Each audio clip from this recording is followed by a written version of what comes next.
ನೋಡಿ, ನಾವು ತಿನ್ನೋ ಆಹಾರ, ನಾವಿರೋ ಪರಿಸರ, ವಾತಾವರಣ, ಇದೆಲ್ಲದ್ರ ಮೇಲೂ ಅದು ಡಿಪೆಂಡ್ ಆಗಿರೋದು. ಸೊ ನಾವು ಎಷ್ಟು ಹೊರಗಡೆ ಚೆನ್ನಾಗಿ ಇಟ್ಕೋತೀವೋ ಅಷ್ಟೇ ಒಳಗಡೆನೂ ಚೆನ್ನಾಗಿ ಇಟ್ಕೋಬೇಕು. ಧನ್ವಂತರಿ ಹೇಳ್ತಾರಲ್ಲ, ಅಜ್ಞಾನ ದುಃಖ ಭಯ ರೋಗ ಮಹಾವಿಷಾಣಿ. ಅಂದ್ರೆ ಅಜ್ಞಾನದಿಂದ ದುಃಖ, ದುಃಖದಿಂದ ರೋಗ, ರೋಗದಿಂದ ಭಯ. ಅದ್ ಭಯ ಬಂದಾಗ ಫುಲ್ ಎಲ್ಲಾನು ದೇಹ ಎಲ್ಲ ಕಂಪ್ಲೀಟ್ ವಿಷ ಆಗುತ್ತೆ ಅಂತ. ಸೊ ನಾನು ಹೇಳೋದು, ಪ್ರತಿ ಸಲ ಪ್ರತಿಯೊಬ್ಬ ಮನುಷ್ಯನ ನಾನು ಮಾಡಕ್ ಶುರು ಮಾಡಿದ್ದೀನಿ. ಕಣ್ಣು ಮುಚ್ಚಿ ನಮ್ಮ ಒಳಗಡೆ ನೋಡೋ ಪ್ರಯತ್ನ ಮಾಡಿ.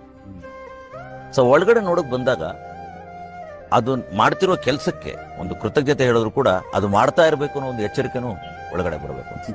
ಪ್ರತಿ ಬೆಳಗ್ಗೆ ಸೂರ್ಯೋದಯದಿಂದ ಸೂರ್ಯಾಸ್ತಮ ತನಕ, ಬೆಳಗ್ಗೆಯಿಂದ ರಾತ್ರಿ ತನಕ ಎಷ್ಟು ಅದು ಕಾಣಿಸುತ್ತೆ, ಮಾತಾಡ್ಸುತ್ತೆ, ಯೋಚನೆ ಮಾಡುತ್ತೆ, ಕೈಯಿಂದ ಕೆಲಸ ಮಾಡುತ್ತೆ. ಪ್ರತಿಯೊಂದು ಅದು ನಮಗೆ ಮಾಡ್ತಿರೋದ್ರ ಬಗ್ಗೆ ನಮಗೊಂದು ಸ್ವಲ್ಪ ಕಾಳಜಿ ಇರಬೇಕು, ಅದ್ರ ಬಗ್ಗೆ ಒಂದು ಅವೇರ್ನೆಸ್ ಇರಬೇಕು.